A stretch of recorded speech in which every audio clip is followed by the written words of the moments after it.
Hello, happy Tuesday evening, everybody. It is Nicky Stees here. So we're going to do the Week 18 Eagles-Giants recap. So make sure to do me a favor to drop a like and subscribe to both the Hardcore Sports Network and my channel, Nicky Stees channel. If you haven't done so, I will drop the link to the Nicky Stees channel in the chat for those of you that haven't gotten to it already. So I'll do that in one moment. So for this one right here, what I'm going to do is, as you can tell by the title, it's going to be a Week 18 recap and a toast to the Eagles having home field advantage. So, I'm going to start off, we'll talk about it early. LT coming in, shout out, thanks for coming in. So here, right here, is the link to my channel. Right there, if you haven't checked out my channel yet, you haven't subscribed, do so. So I do some pre-game, post-game recaps for the Eagles, do some live play-by-plays for the 76ers, and I drop a lot of short videos about Eagles, 76ers, and other NFL and NBA-related subjects. So that's the link right there to my channel if you haven't gotten to it already. So let's get into it. Let's start with the game itself. So the Eagles, we did what we needed to do. We took care of business against the Giants. We got the win, 22-16. And for those of you that aren't checking this out on my channel, well, on my channel, I got a poll that's specific for that channel. So I'll put the link to that for those of you guys right there so you can check it out right there. I got a poll specific to the stream on my channel asking, what letter grade would you give the Eagles' performance, so you can check it out there. And feel free to vote on the poll. Let me know what your letter grade was for the Eagles' performance. So for this game, we got the W. We clinched home field advantage, so that's the positive news right there. The good news is we got Jalen Hurts back. We got C.J. Gardner-Johnson back. We got Robert Quinn back. So we're starting to get some of our players back. So that is the good thing right there. Got Lady McKenzie in here. Let's see it coming in. Yeah. Subscribe, thank you and thanks for the subscription. Shout out to LT for coming in, subscribe to my channel there with the Kobe picture of him doing a dunk. So we got the W. We needed to clinch home field advantage. We didn't have to worry about any other outcomes going on. We didn't have to worry about whether the 49ers lost to the Cardinals. Spoiler alert, they didn't. So we controlled our own destiny and we got the win against the Giants. Now, is this like a great win? No, because number one, the Giants were resting their starters. They had nothing to play for, so they just decided, we got the number 6 seed locked up. We'll just rest our starters, come back next week, which they will against the Vikings with their starters. So we were supposed to win this game, and we did that. Now, this was a good game for the team to get its confidence back, because I know confidence was a little bit shaken after losing 2 straight.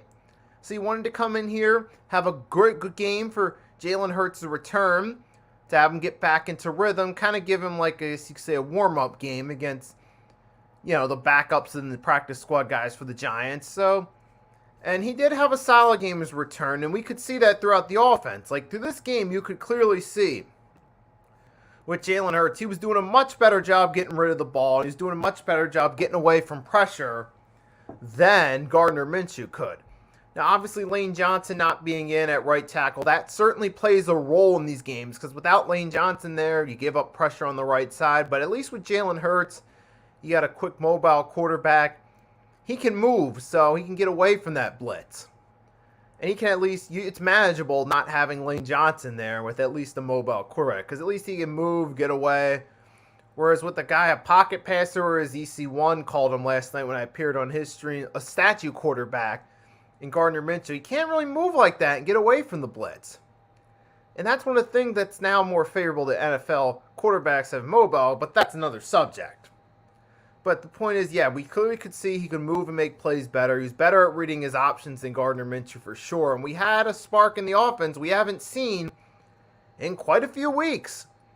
So that was the good thing right there. Hurts overall, he's 20 for 35, 229 yards. He didn't have a TD. Well, technically he did throw one to Devontae Smith, but it was called back due to an eligible man downfield on Landon Dickerson. I don't know why'd you have to do that, Landon. But he did have one interception late. But, you know, the team kind of late in the game, they took their foot off the gas pedal and they let the Giants back into it like it was nothing going on, which that was a mistake. Right. But overall, you know, Jalen Hurts, he looked nice. He got the ball to Devontae Smith 7 times, 67 yards. A.J. Brown 4 times, 95 yards, including a long 37. He even got Goddard 6 times right there. In the running game, hey, I don't know what it is about Boston Scott, but anytime we play against the Giants, just something about him. He always has the Giants' number. Don't ask me why, but he always has their number when we play him. And that's why, I mean, Boston Scott, hey, he's a good number 2 back, and he's a good fit for this Philadelphia Eagles team. And when it comes time to going up against those Giants, he always delivers. And he did so again right here. He added another touchdown to his credential. And he had total 9 carries, 54 yards. So salute to Boston Scott once again coming through here. Miles Sanders, he had 11 carries for 33 yards, but I don't know what happened there. His longest was 6 yards. I mean, we tried with Miles Sanders, but he just really didn't get going that much. He only had longest of 6 yards. It's just, I don't know, man. Like, Miles Sanders be one of those backs. He's a hot and cold back. Like, he'll get hot sometimes. When he's hot, he really helps us out in the run game. And that makes it a little bit easier for us in the pass game. But when he's cold, you're just like, come on, Miles, that's the best you got? And it felt like that on Sunday. It was just one of his cold games right there. Now, I know he hasn't been used as much in recent weeks, but I mean, it was against the Giants' second stringers, so I felt like he should have played better, though, right there. But he's definitely going to need to play better come playoff time right there. So that's one thing we can improve. The defense did good for the first 3 quarters. Then fourth quarter, they kind of relaxed a little bit. Eagles had a big lead, so they kind of, you know, decided to figuratively take their foot off the gas pedal, kind of just relax and soak in the performance of the first 3 quarters, and it nearly caught up to us. But we managed to hold on, get the W, 22-16, and we got home field advantage. That's what counts. A win's a win, so we'll take it right there. I mean, it's not a pretty win right there, but it's a win nonetheless. We need it. I mean, our defense, I mean, we did get 2 sacks in the game right there. I mean, you know, so we did that right there. I mean, I will have to say, though, as far as the Giants go, that was a nice touchdown by Kenny Golladay at the end. I'll give him that. That was nice right there. It was good to have Kaiser White. But speaking of the Eagles, yes, it was good to have a nice catch there by Kenny Golladay. And the reason I'm stopping is because I just don't want to be jumping randomly from thought to thought. I just want to have a more smoother transition. So that's why I stopped and went back. But yeah, so, hey, I got to give credit where credit's due. That was a nice catch. I'll give credit to whether it's an Eagle, player from the opposing team. So that's that. But still wasn't obviously enough. We won like we were supposed to. But that fourth quarter, man, that's why you can't take your foot off the gas pedal, because if you do, it can come back to bite you.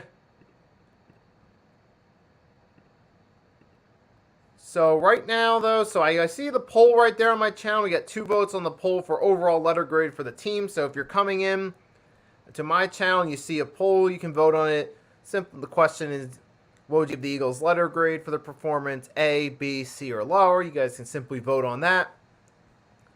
And as far as the Eagles defense goes, hey, it was nice to have Kaiser White all over the field making some tackles right there. It's a good thing right there. Hey, TJ Edwards was out there too. CJ Gardner-Johnson was out there making some tackles again. It was nice right there. But Darius Slay, man, I don't know. He's been cold recently. You know why? Because he's not playing man-to-man. Like we talked about this last night. And Further AM in. Salute to Further. We're coming in, stopping by to say hello. So we got 3. Further confirmed it. 3 votes for A. So thanks to everyone that came in and voted and that came in to join this stream. So as always, so thank you to you guys right there. So now I'm about to finish off my closing thoughts for the recap portion. Then we're going to have a little bit of fun and toast the Eagles getting home field advantage. But yeah, at least let's just be happy we got the win right here. Now, I personally... hey, we got the win. That's what counts. There's really not much else to say because... except clearly Jalen Hurts, was refreshing to finally see Hurts back. Made us appreciate Jalen Hurts' presence in this offense a lot more, seeing what he could do.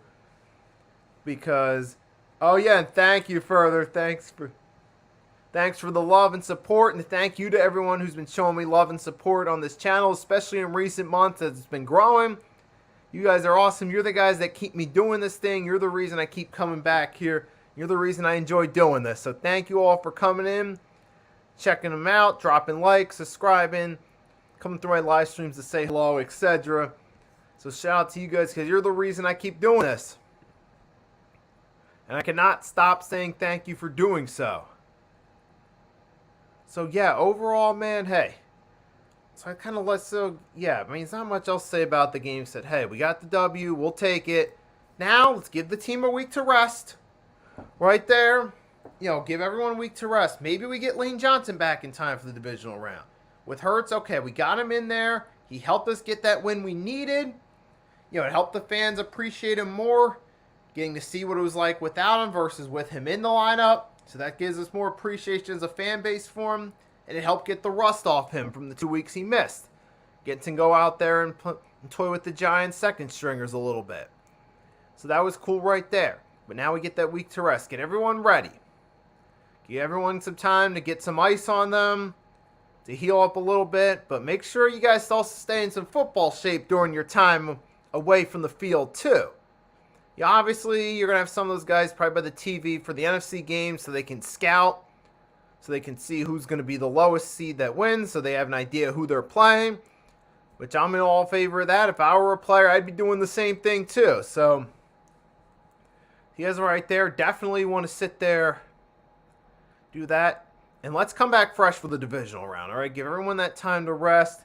Give some of the guys that are just come back, like CJ Gardner-Johnson, Robert Quinn, Jalen Hurts. Give those guys some time to relax. Some time to breathe. They got some of the rust off their shoulders. So, that's good right there. And ultimately, what's best about this is we got that 1 week off. So the benefit that comes with home field advantage in the 17 playoff era. And we got Nick Sirianni coming through. Yeah, thanks for the 14 wins in the regular season. Make sure those guys get some rest for the divisional round. And yes, so now that's the beautiful thing about home field. Because now, hey, we're that one team that gets that rest. If you're the other 3 teams, though, hey, you got to go 3 rounds to get to the Super Bowl. But, hey, remember, though, let's not automatically assume that being home field advantage means we have the automatic advantage with 7 teams. Because the previous 2 seasons, / the only 2 seasons we've had 7 seeds, the team that won the Super Bowl was not the home field advantage team. So let's just not automatically assume that guarantees we're going to be the most well-rested and best team because of it. But we're not going to be that way solely based on having 1 week off, whereas the other 6 teams have to play in the wild card. It doesn't automatically work that way. So let's just not automatically assume it's going to go that way. But hey, you know what? So it's nice that we get that home field advantage right there. So I'm going to sing a toast to the Eagles. Home field advantage.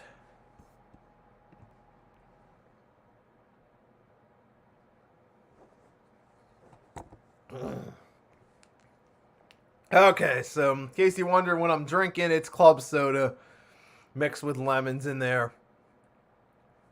But yes, so salute to the MVP of the Philadelphia Eagles, Jalen Hurts.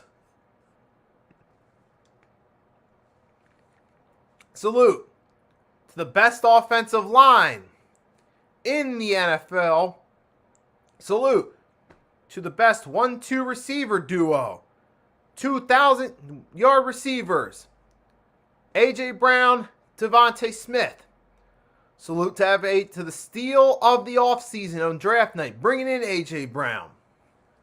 Salute to the guys like C.J. Gardner-Johnson, Brandon Graham for his amazing comeback, who should, mind you, win Comeback Player of the Year.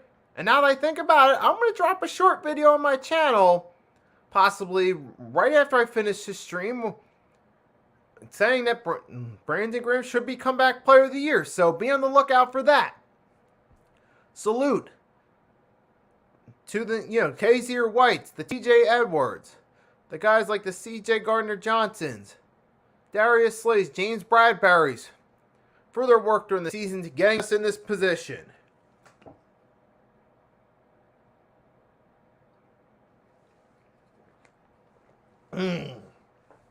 That's what I'm talking about right there. That's what I'm talking about. So salute to those guys for coming through. Nick Sirianni, hell, Miles Sanders, 1,000-yard season. But now that's step one completed. Step two is obviously the playoffs. And let's face it. I'm thinking, considering we have a ton of guys hitting free agency this offseason, and yes, while we do have enough cap space to bring some of those guys in, yes, that is true, but we're not going to be able to bring everybody back. So I think it's important that we strike while we have everybody on the roster and get that second Super Bowl. Then we come back after that and we get that third. And then we get that fourth sometime down the line. Let's get this thing going. Let's turn this into a dynasty right here, all right? And let's make this season the beginning of that with ring number 2. Let's become the first team in NFL history to win 2 Super Bowls in a 5-season stretch with 2 different head coaches. That's right. It's never been done in a 5-year stretch with 2 different head coaches. It's certainly been done with the same head coach in a 5-year stretch, but... Oh, wait, actually, I take that back, actually. Oh, wait, never mind. No, the Steelers did it with 2 different coaches. That's right. No, yeah, it was the Steelers with Cowher, Super Bowl 40, and then 43 with Tomlin. Never mind. Okay, but salute to the team that could win 2 Super Bowls in 5 seasons with 2 different head coaches and could be on the way to being a dynasty. But we got to start this. I feel like we got to get it done this year, Rand, because there's no guarantee we're going to have all the right pieces back next year. But, however, here's the good news, though. We have a top draft pick thanks to the Saints. And we could capitalize on that right there. So, but I really feel like we got to capitalize on it this year, though, too. You always want to strike while the iron's hot, so to say. If you have all the pieces there, do it now, because you don't know if your window is going to be open next year, especially the way free agency is in today's NFL. The championship window ain't open 5, 6, 7 years like it would have been in previous eras, okay? It's not like the 80s or the 90s or the 70s where that championship window is open longer for teams. Like with the Steelers in the 70s or the 49ers through the 80s into the 90s or the Cowboys. It's not like that in today's era where that championship window's open that long. Championship window's a lot shorter in today's game with free agency, so it's important for the Eagles. Let's cash in on that. Let's go. Now, it is great right there that we did get home field advantage. Like I said, shout out to them right there. Awesome moment right there. We got ourselves home field advantage, baby. So I say for the divisional round, look, bring on whoever. I don't care who you bring. Bring on the Giants for a third time if you have to. Bring on the Cowboys. Hell, bring on the Seahawks if you have to. I don't think we're going to play them because I'm pretty sure the 49ers will win that game, but whoever it is for the division round, bring on. All I can pretty much tell you is it's pretty much it's not going to be the 49ers because they're the number 2 seed. It's not going to be the 49ers, and it's not going to be the Vikings either. So those are 2 things I can say for sure. It won't be those 2 teams. So, yeah, whoever we can bring on the Cowboys, Giants, 49ers, or Seahawks in the divisional round. Let's take care of business with them. But first, we got to see what happens in the wild card round. So I won't be back to talk about that until our opponent has been determined and until we have a date or a time for it. Although next week, though, I might actually do several streams next week because next week, as of right now, I'm going to have more time on my hand next week to come on here and do some streams. So, good chance I could come on here next week, talk about that more. But yeah, so we got the win. We got a home field advantage. I mean, right, we had short to, hey, we did what we needed to do. Jalen Hurts, definitely team MVP right here. Easily hands down because you saw how well that offense was with him versus without him. And you can't tell me that it was the system around him. You saw what happened with Gardner Minshew. You can't tell me that Gardner Minshew was a product of the system. No, he was trash. Team regressed. I'm sure the offense played okay against the Cowboys, but that was just one of those games that was bound to be a high-scoring game, and we were lucky to be in it. But then against the Saints, you're thinking on into it, well, we scored over 30 against the Cowboys, right? We scored 34. We should be able to beat the Saints, right? And we could have. But unfortunately, our QB, poor man's Ryan Fitzpatrick, couldn't stay hot. Gardner Minshew, man, I kind of said he was like a poor man's Ryan Fitzpatrick. I don't even think he's that, because at least with Fitzpatrick, you could get maybe 2, 3, 4 games out of him where he was good. Then he'd start to regress, which was the one thing that prevented Fitzpatrick from ever being a star QB.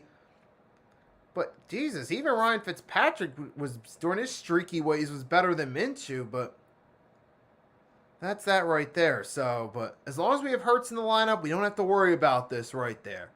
You clearly saw Jalen Hurts, MVP of this team right there. And like I said, Brandon Graham, definitely comeback player of the year for me. So you know what? Right now what I'm going to do right here is, while I'm on here, I just thought of an idea. So give me 1 second.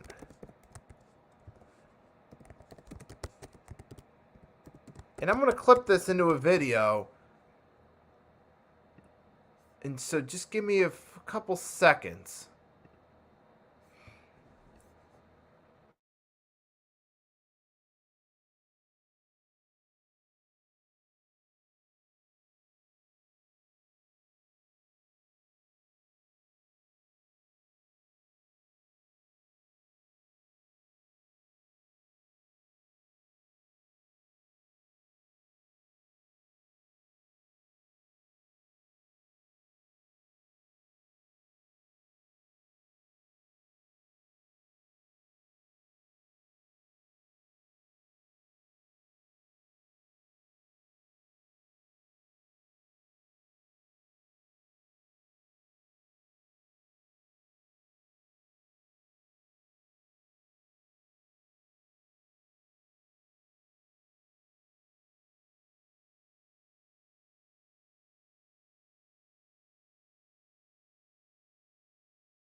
Okay, so now this is where I'm going to have a little bit of fun right now.